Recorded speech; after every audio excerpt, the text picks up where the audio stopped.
When the video of Su Yechi coaxing me into losing my innocence went viral across campus, my reputation was utterly destroyed. The university urged me to withdraw, and my guaranteed graduate admission was revoked. Some even cornered me to ask about my rates. The father's a groper, and the daughter's a slut. Truly a matching set. Ha ha ha. Acting all pure and chaste every day. The quieter they look, the wilder they play. When I rushed to find Su Yechi, his friend's taunts filled the private room. That move was brutal. Releasing the video on the last day of her public review period straight up ended her academic future. Bet she still thinks brother Chi actually liked her. Hey, Chi, after playing the long game for 3 years, when are you finally gonna drop the act? Su Yechi smirked lazily. The day Linji returns, I want to give her a memorable surprise. Someone's gotta pay for what her father did to Linji. No way. Send it to me. Send it. Me too. I'm showing my boyfriend. He had the nerve to chase her before. Damn, gotta admit though, her body's legit fire. What's the point of that now? My roommate's heated debate buzzed in my ears. My pencil slipped mid-problem, slashing a jagged line across the tablet. But when one roommate's words registered, my eyelid began twitching violently. Her boyfriend had pursued me, which meant their topic was me. I pressed my lips together. Did something happen? My roommates, who had been engrossed in heated discussion moments ago, simultaneously looked up at me before bursting into muffled laughter. Nothing, nothing. Our top student should focus on her studies, they said, though they spoke lightly. My unease grew. Their expressions were all too familiar. So familiar that even after 2 years, the bullying from freshman year still woke me screaming from nightmares. With clumsy fingers, I opened the campus forum. The page lagged, nearly crashing before loading. A viral video dominated the forum. The headline screamed, "The hidden side of a university's ice queen." The girl's face was clearly visible in the footage. Flushed cheeks, unmistakable sounds. Anyone could guess what was happening. The protagonist was me. My phone buzzed with a new notification from the academic office. My postgraduate recommendation had been revoked. Panic set in. For 3 years, I'd sacrificed everything. Joining competitions, maintaining perfect grades, all for this chance at my dream graduate program. I dug nails into my palms, forcing composure. Don't cry yet, Linji, I told myself. Find Su Yechi. As my hand touched the doorknob, his friend's teasing voice carried through. Brutal move, releasing that video on the last day of her recommendation review. Cut off her academic future in one stroke. Bet she still thinks brother Chi actually liked her. Their laughter followed. Sister Ji is returning home. What does brother Chi plan to do with Linji? Last night's honeyed whispers still lingered in my ear, laced with laughter. When Linji comes back, we'll give her a surprise. So, from the very beginning, he'd approach me for revenge. My mind went blank for a moment. The intimacy of that night turned into razor-sharp blades, plunging deep into my heart. Stumbling out in distress, I collided with my roommate's boyfriend, a waiter from some off-campus diner. He'd harassed me before when dropping my roommate home. I'd hinted about it to Xiaoyu, only for it to become me seducing her boyfriend. Senior Linji, he blocked my path with a grin, lecherous eyes crawling over my face. Running away? Are you blind or deaf? Can't see me or hear me calling you? Senior's dressed much more modestly today. He'd only dared harass me via text before. Now, he wasn't even pretending. Me, get lost. The creep stepped closer instead. Name your price. Yeah, I retreated, straight into a tobacco-scented chest. She said get lost. Need your ears checked? It was Su Yechi. The roommate's boyfriend scoffed. Still playing White Knight after all this? You take someone else's sloppy seconds? The video only showed my face. No one knew the man was Su Yechi. After everyone left, I gazed into those pitch-black pupils. My postgraduate recommendation was revoked. Did you know? I'm sorry. I didn't know there were cameras. I began pleading with him incoherently. Then please explain to the professor. Okay, I've worked 3 years for this. You know this. He wiped away tears I hadn't even realized were falling, as if pained by them. I've already had the forum taken down. Don't be afraid. Let's get you to a hotel to rest first. Stop crying. It hurts me to see. His evasion was answer enough. He wouldn't speak for me. What an excellent performance. Had I not heard those words myself, I'd have believed him again. It's fine. Only your face was visible. Nothing else got recorded. Suyechi went to shower. His phone wasn't password locked, perhaps because he knew I'd never check it. Jijia, when are you coming back? We miss you so much. Jijia, Chiji, prepare a surprise for you.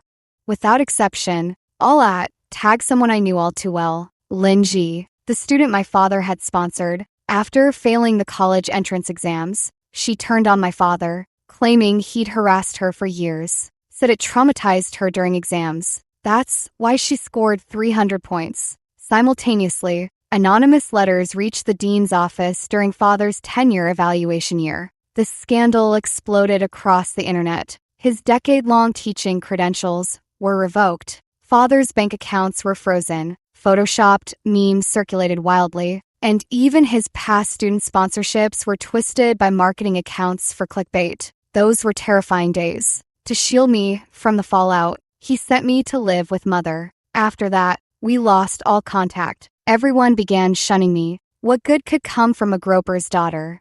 Suyechi was the only one who comforted me. Every debt has its debtor. I tried explaining. No, my father didn't. Relax. I'm dating you, not your dad. He never listened to my explanations. Turns out he never cared to begin with, because in his eyes, my father was scum, and I was scum's daughter. Someone suddenly remarked, "Hey brother Chi, why's only Lin Ji's face in the shots?" Dumbass. Brother Chi told Lin Ji he only filmed her face because anything more explicit would get banned. The video wouldn't go viral otherwise.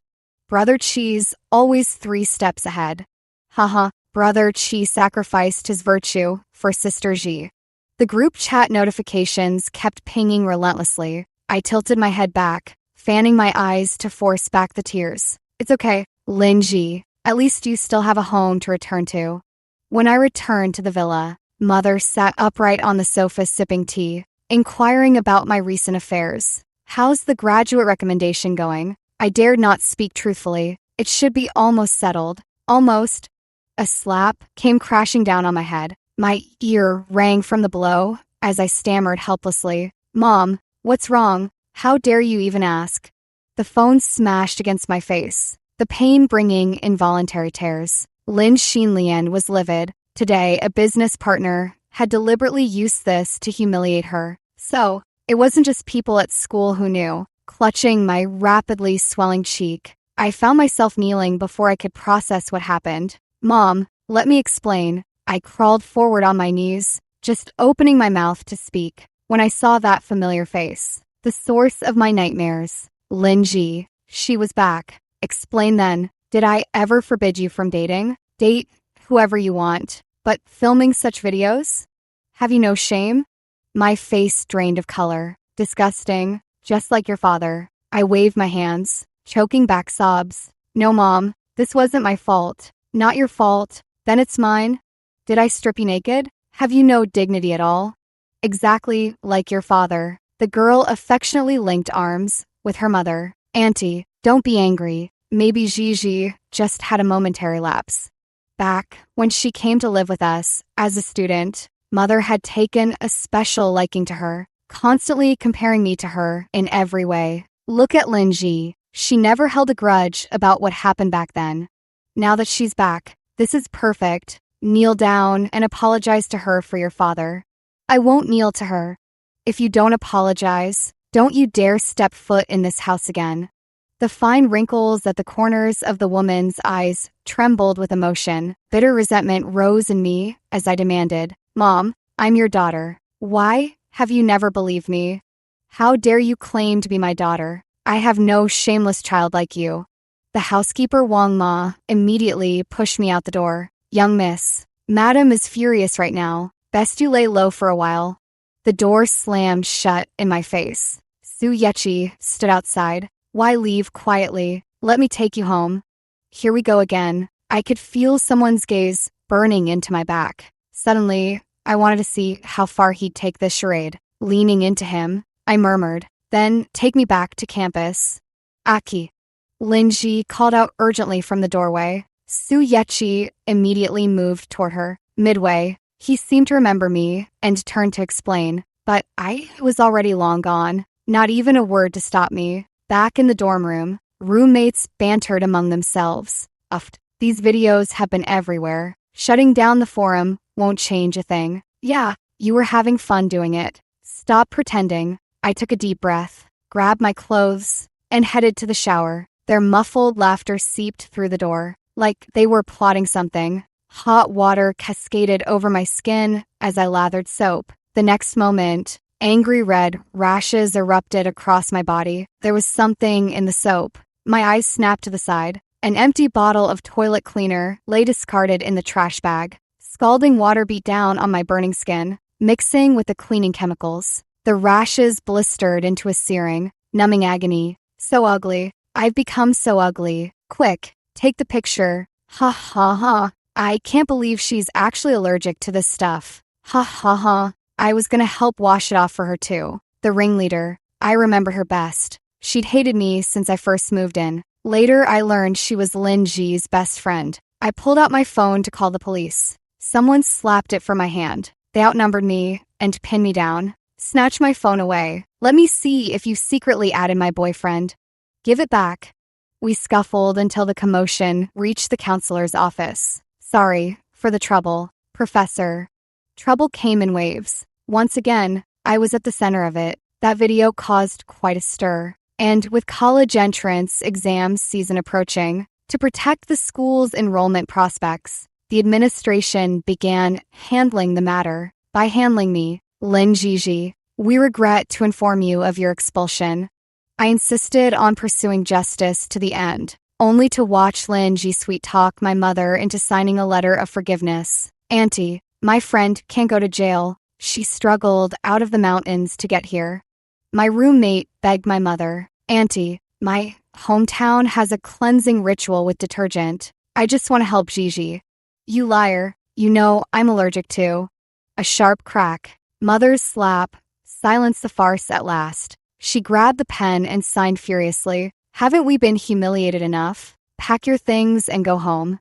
I stood frozen, clutching my stinging cheek. She knew how fiercely I'd always fought to save face. She slapped me across the face before everyone without hesitation. In that moment, something suddenly became clear to me. She hated me, hated my ill-timed arrival in her womb all those years ago, hated how my accidental existence derailed her study abroad plans. When Father's scandal broke, it was she who tipped off the media. I laughed bitterly and asked, Mother, if you hated me so, why did you give birth to me at all? She didn't answer, just shoved me aside and strode away. After leaving campus, I wandered slowly toward Harbor City's waterfront. Staff bustled about the area, preparing what appeared to be wedding festivities. The Su family's wealth is staggering, reserving this entire coastline just for an engagement party. Indeed, money always flows to those who already have plenty. That bride-to-be is so lucky, set for life. Hey, you can't be here. Someone noticed me and whispered, Isn't she the girl from those recent videos? I think it is her. Her face looks swollen. Do you think her family hit her? The marks haven't faded yet. The coastal winds here are harsh, numbing my cheeks. No kidding. My parents would have broken my legs if I'd done that. I sat blankly on a public bench at the periphery. I can barely make out what they're saying now. Now, I'm penniless and expelled. Even my mother has abandoned me. The sea before me shimmered under the harbor lights, breathtakingly beautiful. Before I realized it, I'd stepped beyond the guardrail. Someone's trying to jump. A scream tore through the bustling port city's night. A crowd gathered at the commotion. Reporters, sanitation workers, live streamers. They swarmed me before I could take the final step. Trapped on the ledge. As videos trended, someone recognized me. Lenses and flashes surrounded me. Suyechi and Lin Ji stood among the crowd, making me the clown center stage. Lin Ji cried out urgently, Gigi, don't do this. Yet I saw unmistakable challenge in her eyes. My humiliation laid bare. Stop filming me. I instinctively raised my hands to shield my face. Losing balance, I plunged toward the sea, when Lin Ji suddenly lunged, grabbing my wrist. The churning waves below, fear finally gripped me. Then I saw Lin Ji's smirk. "Wanna die? I'll oblige." My heart lurched violently. Her fingers pried mine loose from the bridge's edge. One by one, no, with a piercing scream, she plunged into the sea with me. Within minutes, she was hauled back ashore. I thrashed desperately. Icy seawater flooded my lungs, choking even my cries for help. Darkness took me before I felt hands dragging me up. The rescuer's gaze drifted over me with detached amusement. Just keep her breathing. No need for heroics. If she wanted to die, spare the good medicine.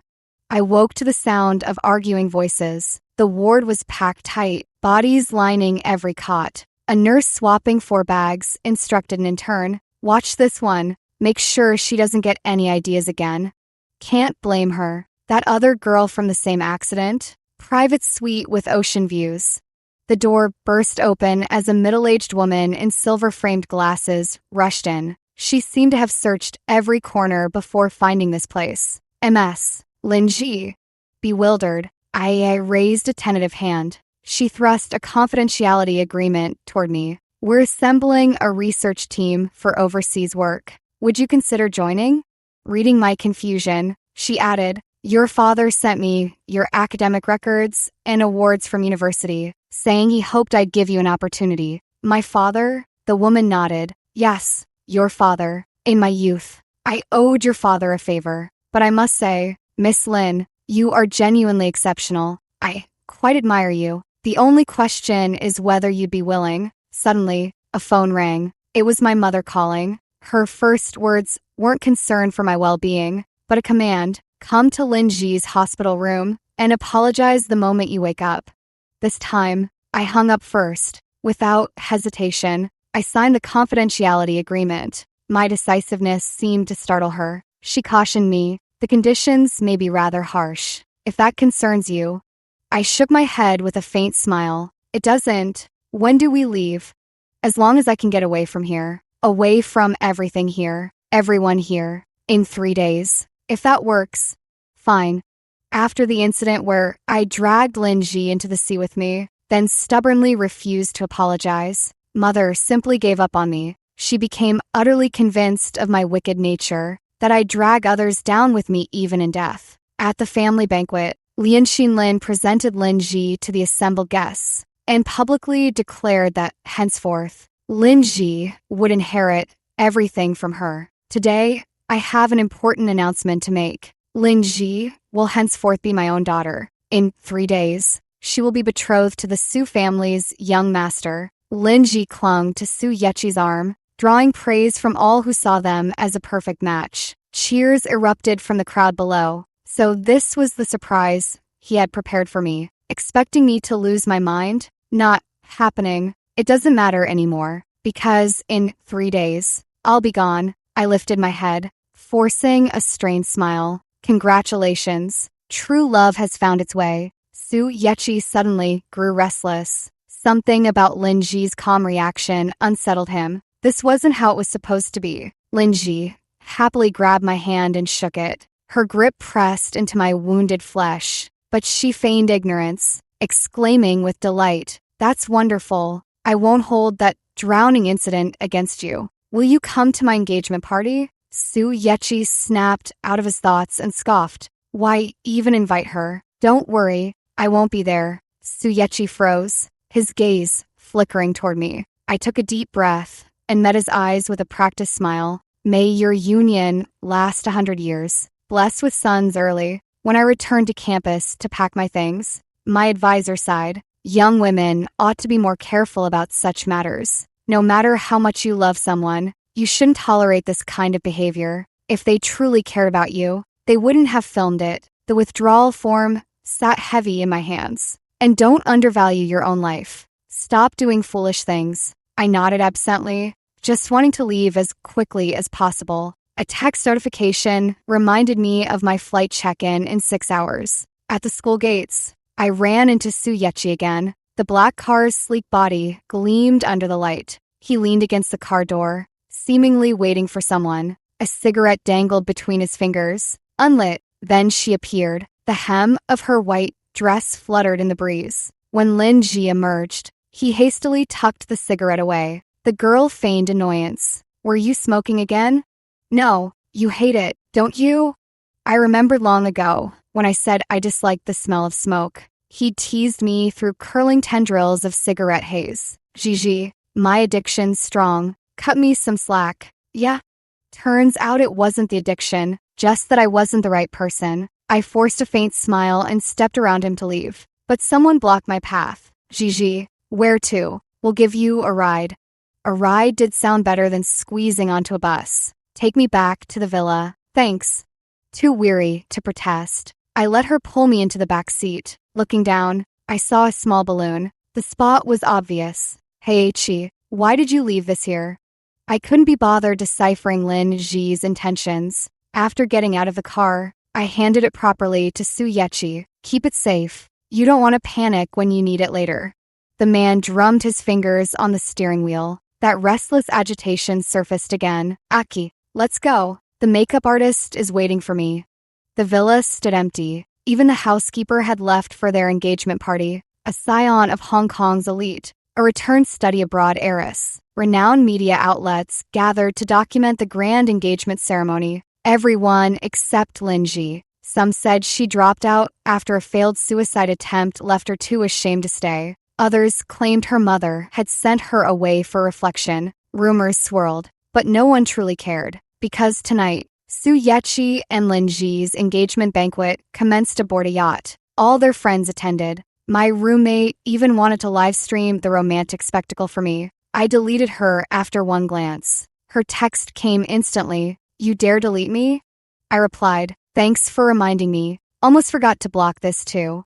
The boarding call for my flight echoed through the terminal. "Passengers, please proceed with your carry-on luggage." For boarding, it suddenly occurred to me, why not just remove the SIM card? After doing all this, I leaned against the airplane window, watching the exhaust fumes streak by as I closed my eyes to rest. In my sleep, I dreamed. I was back in my senior year of high school. Back then, the stress of college entrance exams made me frequently ill, and I often had to visit the hospital for medicine. In the back garden, I met a boy. His eyes were sightless, his whole demeanor listless. I often went to talk to him, but his eyes were wrapped in gauze, revealing only the sharp line of his jaw. He looked strikingly like Su Yechi. I jolted awake abruptly. The plane had already landed. Back at the Hong Kong cruise docks, Su Yechi scanned the crowd but couldn't find that familiar figure. A subtle restlessness prickled at him. He'd even forgotten to bring flowers for the confession.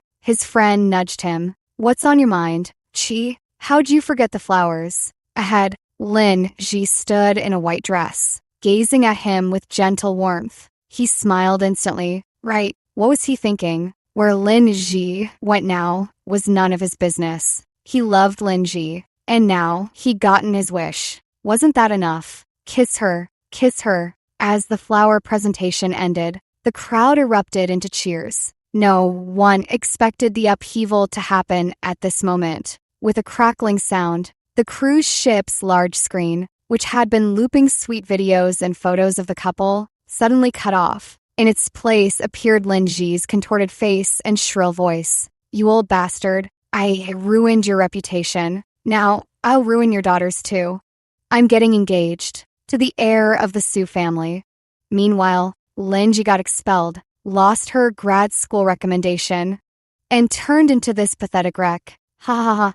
As he spoke, Lin Ji held up his phone to show a video. The footage revealed arms and legs covered in dents, angry red rashes and scars. Then came a hoarse male voice confessing, "I regret meeting you all this way. I'm Zhao Deming, the teacher accused of harassing students 3 years ago. As a father, what I regret most is failing my daughter." His voice broke suddenly. "She suffered years of slander because of me, though she did nothing wrong. The fault was mine alone. Back then, I discovered Lin Ji's parents embezzled school funds and urged them to surrender. But they died in a car crash while fleeing. Guilt drove me to adopt Lin Ji, only for her to believe I'd killed her parents to advance my career. She sacrificed her own reputation to destroy me. The truth about the harassment incident 3 years ago came to light. Lin Lianxin's pupils contracted sharply. Her heart ached with a dense, prickling pain. From beginning to end, she had neither trusted her husband nor believed her daughter. Zhao Deming also saw the malicious attacks and cyberbullying targeting his precious daughter. All these years, he'd wondered, had he made a mistake? He was a man of no particular talent, just a worthless life to his name. So, at the end of the video, the man swallowed pills and took his own life. Lin Ji froze. She never imagined old man Lin would go this far for Lin Ji. When she saw Lin Ji's video overseas, she knew Su Yechi loved her beyond redemption. She'd been too smug, so much that when she went to gloat before that old fool, she failed to notice he'd grown wiser this time, learning to gather evidence. The footage kept playing on the large screen. Now, a familiar scene emerged. Gangqing Bridge. Linji, listen well. Su Yechi is mine, and can only ever be mine.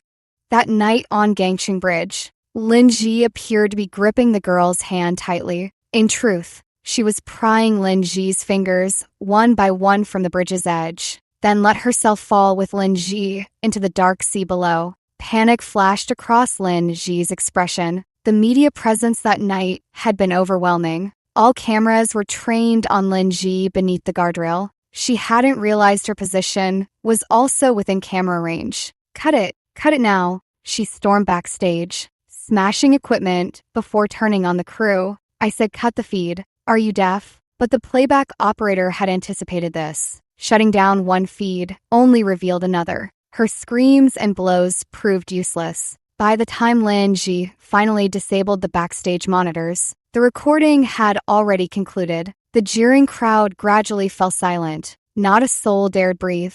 All eyes discreetly studied the reaction of Hong Kong's entertainment heir apparent. Yet Su Yechi's response defied expectations. He seemed utterly unfazed. Simply lowering his gaze at the girl, he asked gently, "What happened? Care to explain?" "Aki, let me explain." His demeanor showed no anger. "Go on." But this very calmness unsettled Linji further. What could she possibly say? The footage didn't lie. It didn't matter. Once she became Su Yechi's fiancé tonight, all evidence could be buried. Self-soothing, she coaxed the man before her. "Aki, perhaps we should proceed with the engagement first, please?" Su Yechi considered briefly before nodding. "Very well.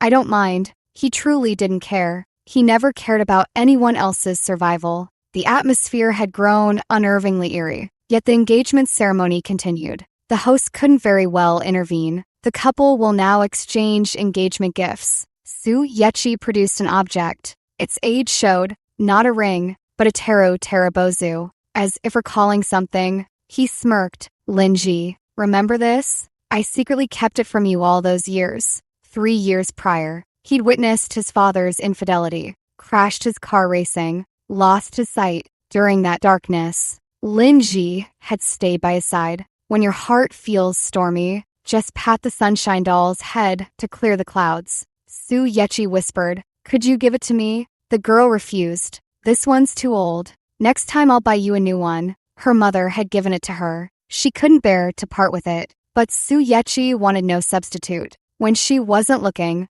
he plucked it loose and hidden it in his sleeve. Lin Ji never noticed, not even when she left the country. Her eyelid twitched suddenly, smile stiffening. "Of course I remember. Yicha, why do you have Lin Ji's thing?" Returning from the restroom, Lianxin Lin saw Su Yechi holding a strangely familiar trinket. "Oh no!" Lin Ji lunged to snatch it back. But Su Yechi raised it high, tilting his head with feigned innocence. "Auntie, you're saying this belongs to Lin Ji?" "Yes, I gifted it to her. She mentioned losing it recently. There's even ink staining it. She knocked over the bottle while doing homework and cried for hours. If Mother Lin didn't know the truth, she certainly did." Now, genuine terror gripped Linji. Su Yechi's years of devotion to her stemmed from believing she was the one who comforted him 3 years ago. But what if she wasn't? Once tailing Linji, she discovered the boy was young Master Su.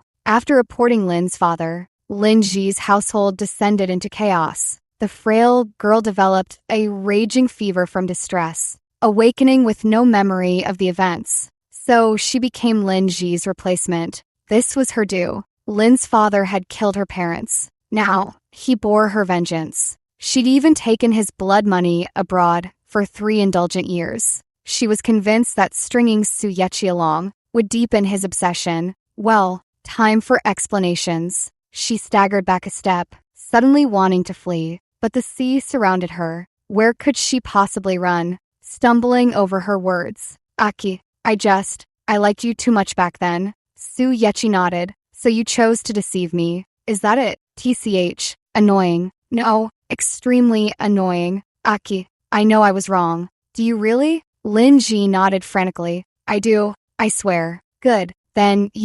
wrongdoers must pay the price. Isn't that right? Before Lin Ji could react, weightlessness seized her. With a splash, she was shoved off the cruise ship. The opulent gown absorbed water instantly, becoming her anchor, dragging her deeper into the abyss. The perpetrator didn't even blink, just indifferently wiped his hands with a sanitizing wipe. Help! Someone save me! The crowd stood frozen, processing the sudden violence. Someone screamed, until a glacial glance from the man silenced them. But Madame Lin, unaware, panicked. Su Yechi, what in hell are you doing? Su Yechi didn't spare even the Lin Group CEO, Lianxin Lin, a shred of courtesy. Auntie, if you weren't Lin Ji's mother, you'd be suffering Lin Ji's fate today. Someone tugged at Mrs. Lin's sleeve, whispering to her what had just transpired. When she saw those videos, she understood everything. Su Yechi had countless ways to destroy a person. When Lin Ji was fished out of the sea, blinding camera flashes surrounded her. The grandeur she'd once sought now mirrored her utter humiliation. Meanwhile, her academic records from the foreign university were exposed. Nearly every course failed, with passing grades only granted by pitying professors who inflated her scores. Every disgrace her father endured was now repaid to her in full measure. No, worse. Her photos were grotesquely doctored, AI mangled, flooding the internet faster than she could report them. She dared not leave home. Someone might recognize her. She even feared speaking to others, until people began mistaking her for a madwoman. Parents pulled their children away, warning, stay away from her. Understand? No one knew where Lin Ji disappeared to. The one person who might have known, her father, was already dead. The world was small enough to bring them together, yet vast enough that once she faded from his world, he'd never see her again. He began drowning himself in bars, drinking day and night. When sober, he'd find ways to occupy himself. Like the boyfriend of Lin Ji's roommate, the very boy who'd been harassing Lin Ji, dragged before Su Yechi. How much for a night was it? He asked with a smile. The boy, a coward at heart, promptly wet himself in terror. The stench of urine filled the air. The man seated at the head of the room wrinkled his nose in displeasure. I was wrong, I swear. I shouldn't have harassed Lin Ji. But it was too late. Su Yechi clearly had no intention of letting him off. He summoned a few men inside and mimicked that day's confrontation. Name your price. I'll buy you for the night. No, please, I beg you.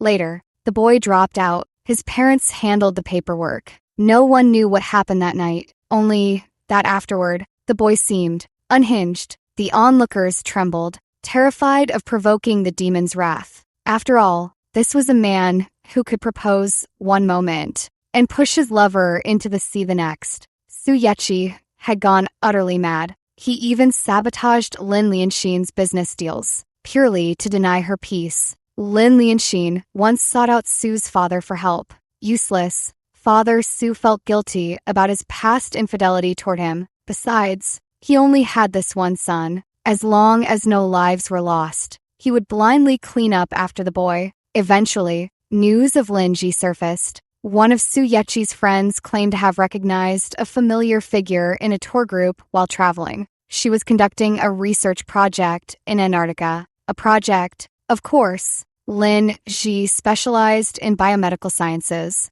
Her postgraduate recommendation was to a top-tier domestic institution. He remembered her telling him, I've prepared for so long. It's finally coming true.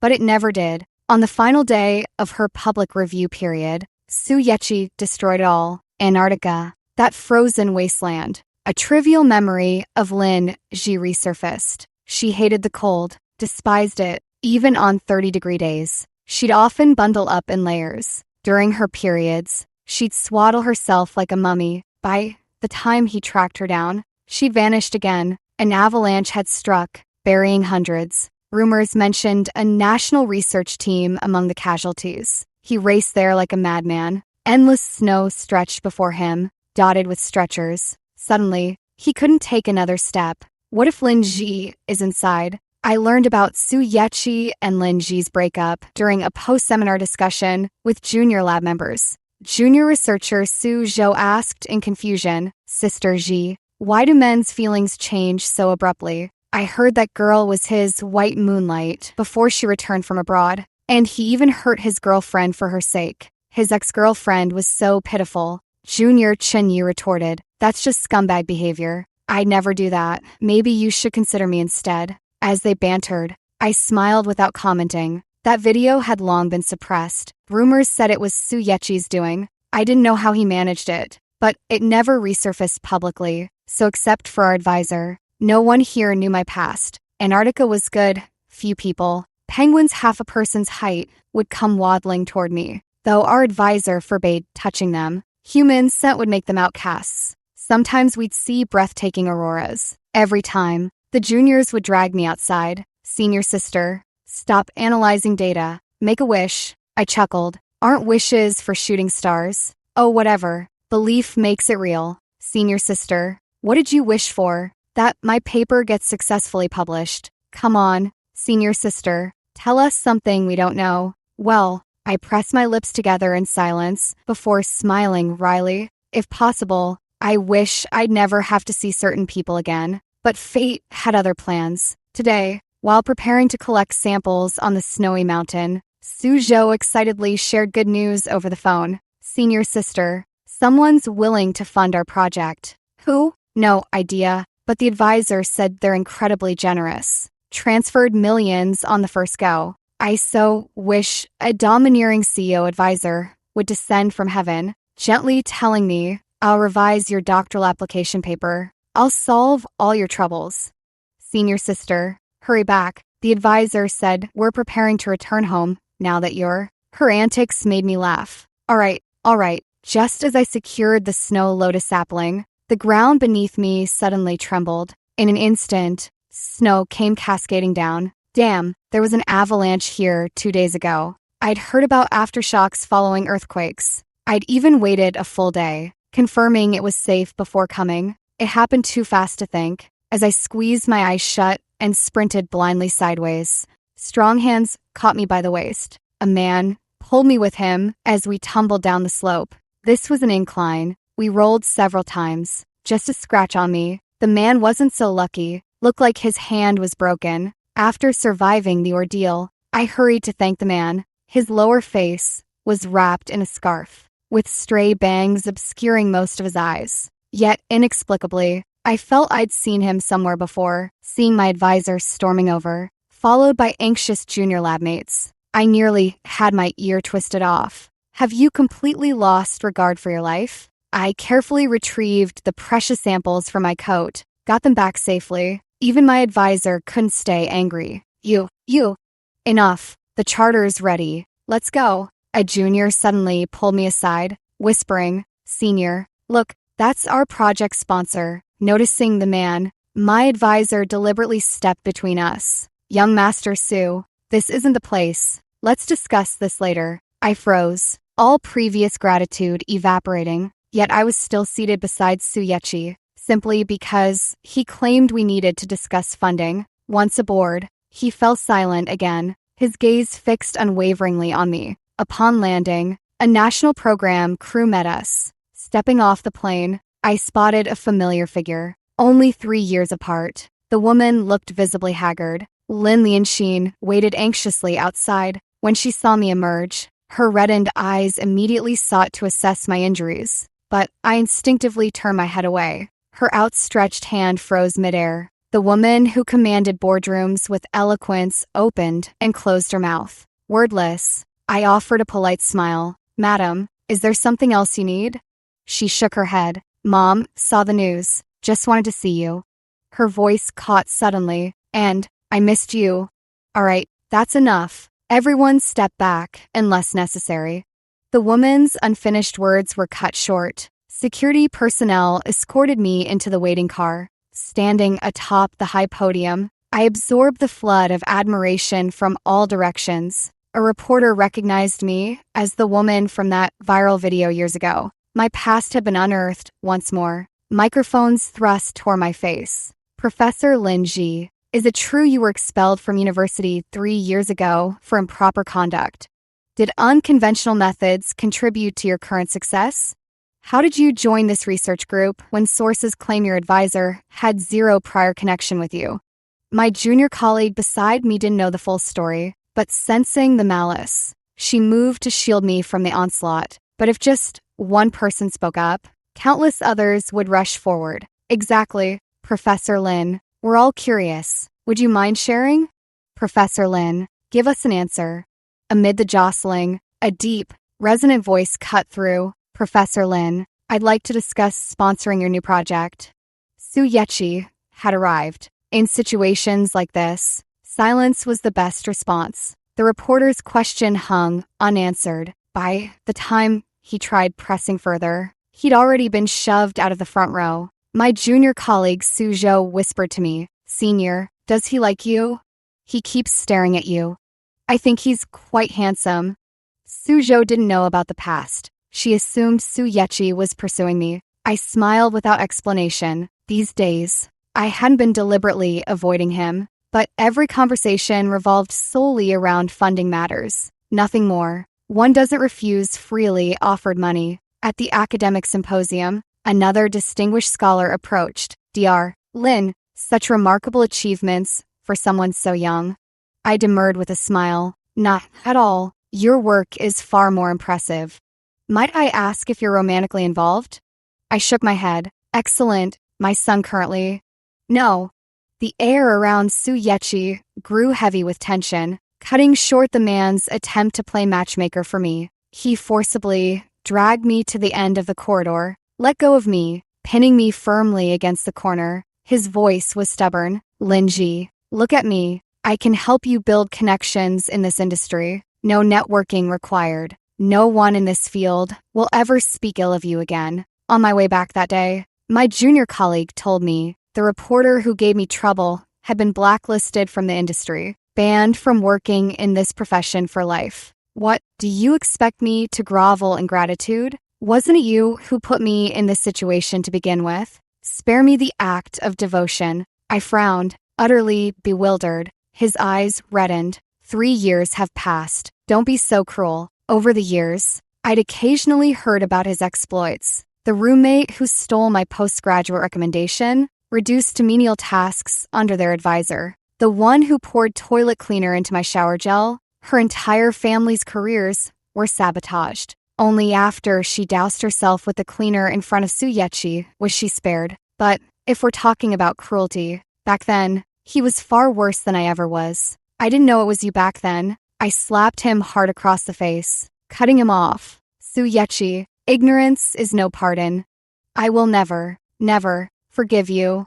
Vort by deliberate vort. He didn't stop me this time. Since returning to the country, back-to-back meetings had left me without a moment's respite. Su Yechi hadn't come to intercept me again. I thought he'd finally let go. Tonight marked the end of the final academic banquet. At last, I could breathe. As I approached my apartment, a familiar figure stood waiting, one I hadn't seen in days. Dread coiled in my stomach, my legs buckling beneath me. I collapsed into his arms. Su Yechi had imprisoned me. He texted my advisor from my phone, claiming I'd gone traveling. His timing was calculated. Only after my interview concluded did he take me. This way, no one would come looking. His absence had been a prelude, a blueprint for my captivity. The man was utterly deranged. On the screen, Linji lay bound. Her hair was disheveled, tangled from the struggle. A gift, Su Yechi murmured. Every slander she'd once spewed about my father,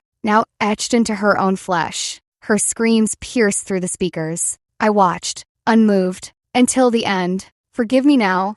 I slapped the phone away. He forced it back into my hand. "You could always call the police." Sue Yechi was actually sick, literally sick. I realized it during our first year together. The kind who'd stop at nothing to get what he wanted. Back in freshman year, a guy locked me in the lab with ill intentions. Sue Yechi showed up with a baseball bat and nearly beat him to death. That was also when I started dating him. He said so many things to me, but I couldn't hear a single word. Yet because of what happened 3 years ago, Sue Yechi never dared touch me. Get lost. He trapped me by his side, relentless, thinking time could heal all wounds. But every moment with him made me sick to my core. I ran away countless times. Once, I even jumped from the second floor, broke my bones. He didn't say a word. His face was blank. Then he grabbed my ankle and dragged me toward him. A storm of kisses rained down. I kicked at him, sobbing. "Sue Yechi, get the hell away from me.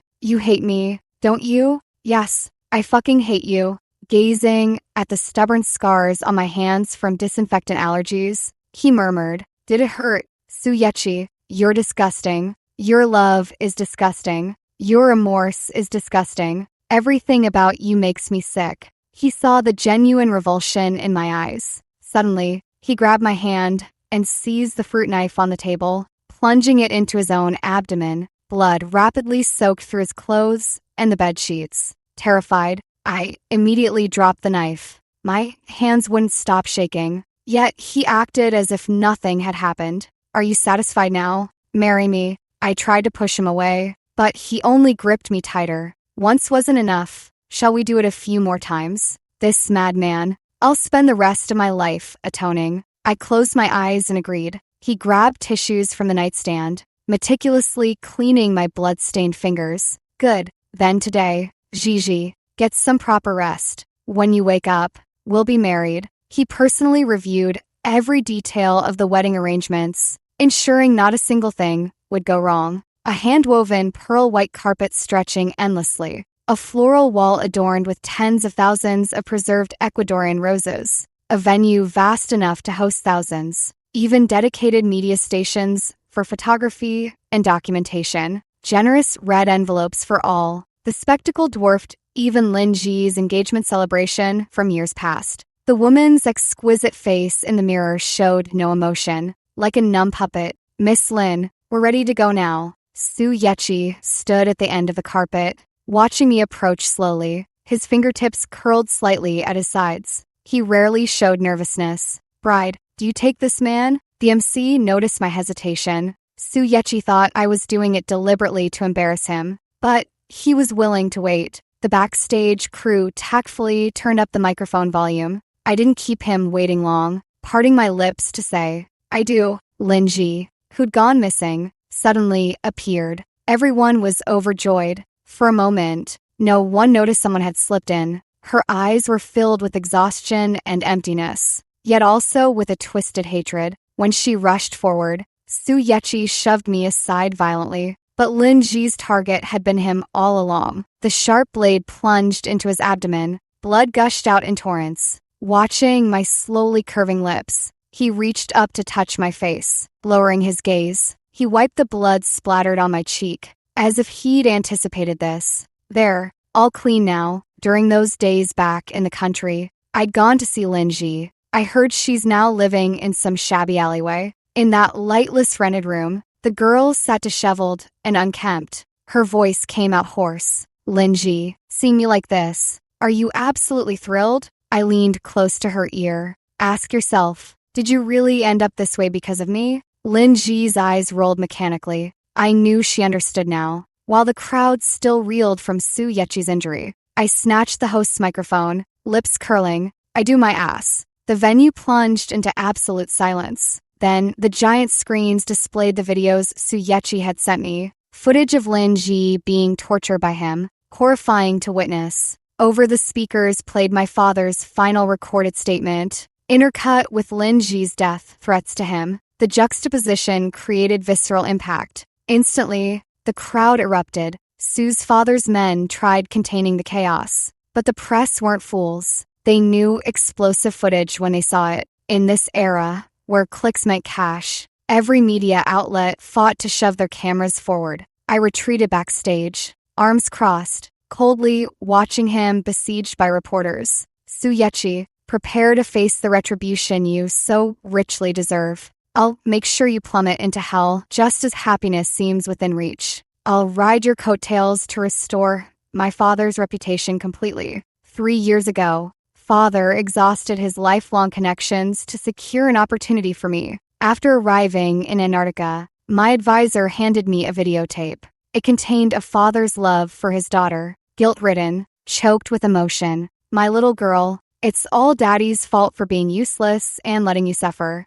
Everything I've earned these years belongs to my precious girl. The card holds 200,000 yuan total. Savings from father's odd jobs over the years. A refined professor reduced to sweeping streets and washing dishes. Sometimes encountering unscrupulous bosses who'd withhold half his wages. He rambled on about countless trivial memories from the past. The tape wasn't long, yet I watched it endlessly. My heart ached beyond breath, lips trembling uncontrollably. Words formed in my throat, but died soundlessly on my tongue. Then came another severe illness. From that day forward, I studied like mad, devouring literature, conducting experiments, without rest or respite. Even my advisor saw promise in me. I possessed genuine talent, always offering novel insights where others saw none. People like him are born for scientific research. That's why she was willing to give me so many opportunities. In the first year, I solved problems left behind by senior lab members and conducted deeper research based on those solutions. The second year saw my publications in both Nature and Science. By the third year, I was invited back to China to receive awards and participate in symposiums for discovering and preserving rare seed species. I became the principal investigator of a major research group. After that disastrous marriage proposal incident, countless media outlets wanted interviews. This is a classic case of the farmer and the viper. During senior year, I attended classes taught by my father. Lin Ji was our neighbor's child who lost both parents in an accident. Taking pity on the orphan, father brought him into our home. We'd sponsored so many children before. What was one more? She never studied seriously, yet managed decent grades by cheating with her phone. But the national college entrance exams don't tolerate performances. 300 points total. So she screamed that no one would joke about their own innocence, then ran to the rooftop. Because of one careless sentence from her, father was nailed to the pillory, his reputation ruined forever. Now Lin Ji's serving 3 years for intentional assault. Su Yechi must have 9 lives. Stabbed by me yesterday, knifed by Lin Ji today. He still managed to cheat death, but he wouldn't escape legal consequences this time. The video of him assaulting Lin Ji had already gone viral. Death, that'd be too merciful. I want him despised by society, utterly forsaken. I'd considered it. If we'd simply released that footage of him hurting Lin Ji, he'd have gotten off lightly. Sue's father would have deployed 100 ways to save Su Yechi. Maybe burying the scandal under entertainment industry gossip. Maybe procuring psychiatric certification to justify his actions. Worst case, committed to an asylum. Even then, Su Yechi would have lived without consequence. That wasn't enough. I wanted him destroyed, worse than dead. With Lin Ji's testimony added, Su Yechi was finished. Su Corporation's stocks began plummeting. Years of business rivalries now had competitors watching gleefully from the sidelines, awaiting this spectacle's finale. As majority shareholder, Su Songling had reaped the company's profits. Now, he'd bear its collapse. Su Yechi's father made his choice. His son became expendable. The businessman understood, when a product fails, the profitable move is cutting losses and starting anew, rather than repair. The middle-aged man held a press conference to publicly distance himself from Su Yechi. Within 2 months, rumors spread that Su's father's young wife was pregnant. 3 years later, the incident resurfaced when his father committed suicide. This time, many of his father's old friends came forward. The school also disciplined the investigators from that year. The school installed surveillance cameras in faculty offices as well, first to protect students, and second to prevent such incidents from recurring. They also held a school-wide assembly to clarify the truth about what happened that year. My mother came to the lab building looking for me. She stood there under the scorching sun, watching me approach. "What is it?" Hesitating, she glanced at my thin arms. "Gigi, you've lost weight." Frowning, I finally noticed the pink insulated lunchbox in her hands. In all my memories, she'd never cooked a single meal. I tugged at the corner of my mouth and turned to leave. Tears welled up as she grabbed my white sleeve. Gigi, don't go yet. I was wrong. I didn't know the truth back then. All these years I've regretted. You were so young. You didn't understand anything. I shouldn't have blamed everything on you. When you disappeared 3 years ago, Mom searched for you endlessly. She is my mother, the one who gave me life. But those sweet memories can't erase the pain Father and I endured. Just seeing her brings back every terrible thing from 3 years ago. For me, it's pure torment. I turned away, tilting my head back to draw a sharp breath. Once my breathing steadied, I faced her again, expressionless. From now on, don't come looking for me unless it's necessary. Gigi. I pried her fingers loose one by one and walked away without looking back. Just pretend. I'm dead. After settling everything, I visited the prison. In just a week, Yechi had withered drastically. Dark circles bruised his hollow eyes. Fresh bruises mottled his arms, likely from a recent brawl. Without the Su family's influence to shield him, no one would indulge his temper anymore. Linji, do you forgive me now? I laughed suddenly. A belated realization? Yechi, I don't want your delayed, hypocritical, nauseating love. I want you to suffer as I did. No, worse, for it to even begin as an apology. He seemed utterly indifferent to his impending imprisonment, only asking one thing. Will you come to see me someday? He remembered the day I made him stab himself with my hand guiding his. Stubborn yet certain. That day, the fear in your eyes was real. You loved me. You didn't want me to die. I admit it. I was truly terrified that day. His fingers curled slightly. Then, a surge of raw hatred flashed in my eyes as I added, I was afraid I'd lose control and actually kill you, destroying everything I have now. The last glimmer of light in Yechi's eyes seemed to vanish. The day after returning from prison, Yechi took his own life. I was writing a report when the news reached me. I'd been at it for hours, yet the word count barely budged. My advisor gave me a few days off. Go rest. You've pushed yourself too hard these past weeks. I buried my face in my hands and sobbed. Not for Yechi's death, but because, through him, my life had been upended in just a few short years. I'd nearly been destroyed. Stepping out of the lab, I was met with a vast blue sky and crisp, clean air. At last, I exhaled in relief. Lin Ji, it's finally over.